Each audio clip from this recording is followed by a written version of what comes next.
Have you ever heard of an army that waited silently underground for over 2,000 years? Not an army of men, but of clay.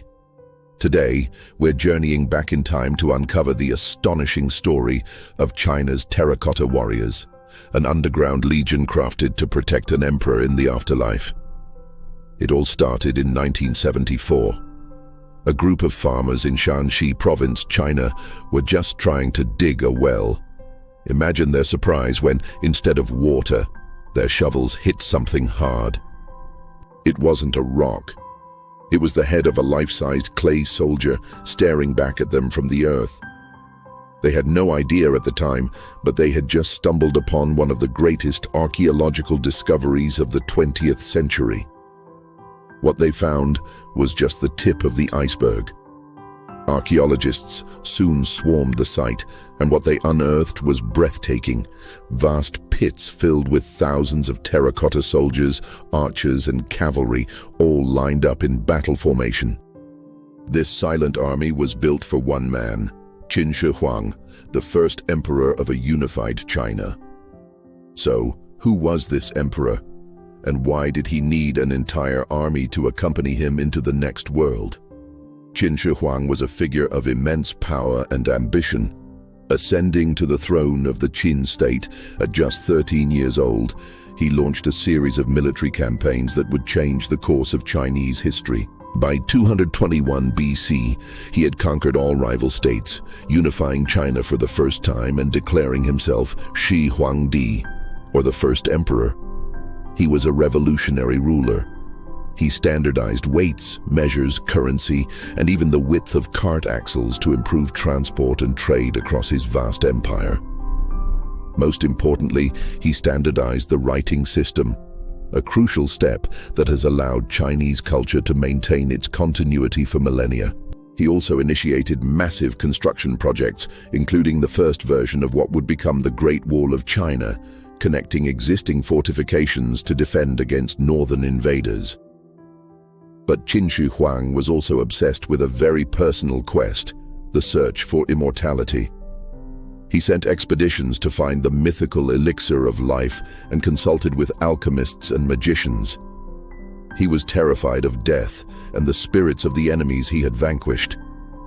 This fear and desire for eternal rule drove him to begin construction on his own tomb complex almost as soon as he became emperor. And this wasn't just any tomb. It was a sprawling, subterranean palace, a microcosm of the empire he ruled.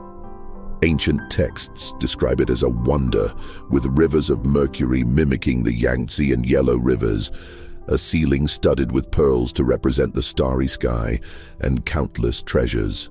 The Terracotta Army was just one part of this massive necropolis, serving as the emperor's eternal imperial guard.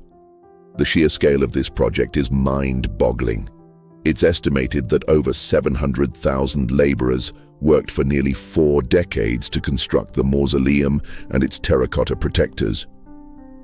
These weren't just state workers, they were artisans, craftsmen, and likely many convicts and prisoners of war, toiling under grueling conditions. Let's take a closer look at the warriors themselves, because this is where the story gets truly incredible. These are not mass-produced identical statues. Each soldier is unique. Standing at an average of 6 feet tall, their faces, hairstyles, and expressions are all individualized. Some look stern and focused, others appear calm or thoughtful. It's believed these faces may have been modeled after actual soldiers in the emperor's army. They are a perfect snapshot of the Qin military machine. You can see different ranks and roles clearly distinguished by their armor, clothing, and stances. There are unarmored archers, kneeling and standing, ready to release a volley of arrows. There are infantrymen with heavy armor, cavalrymen standing beside their powerful clay horses, and high-ranking generals identifiable by their more elaborate uniforms and confident postures. The level of detail is astounding.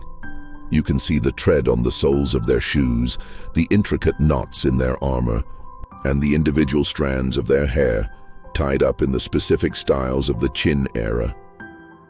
Originally, these figures weren't the plain earthen color we see today. They were painted in vibrant hues of pink, red, green, blue, and purple. Imagine how they must have looked 2,200 years ago. A dazzling, lifelike army gleaming in the darkness of their subterranean chambers. Unfortunately, much of this brilliant color was lost almost as soon as the warriors were exposed to the air. The ancient lacquer and pigments, preserved for centuries in the stable underground environment, quickly flaked off. Today, archaeologists have developed new techniques to preserve the paint, giving us a precious glimpse of the army's original splendor on more recently excavated figures. The creation process was a marvel of ancient assembly line production. The heads, arms, legs, and torsos were made separately from molds. Then, master artisans would add custom details, ears, mustaches, hairstyles, and facial expressions before assembling the parts with clay slip. Each soldier was then fired in a kiln, a difficult process for such large objects. Many of the weapons they carried, like swords, crossbows, and spears, were real and astonishingly well preserved, their bronze surfaces still sharp and gleaming thanks to a protective chromium plating. A technology thought to be a modern invention until it was discovered here. So why did the emperor go to such extraordinary lengths? For Qin Shi Huang, the afterlife was a direct continuation of his earthly existence.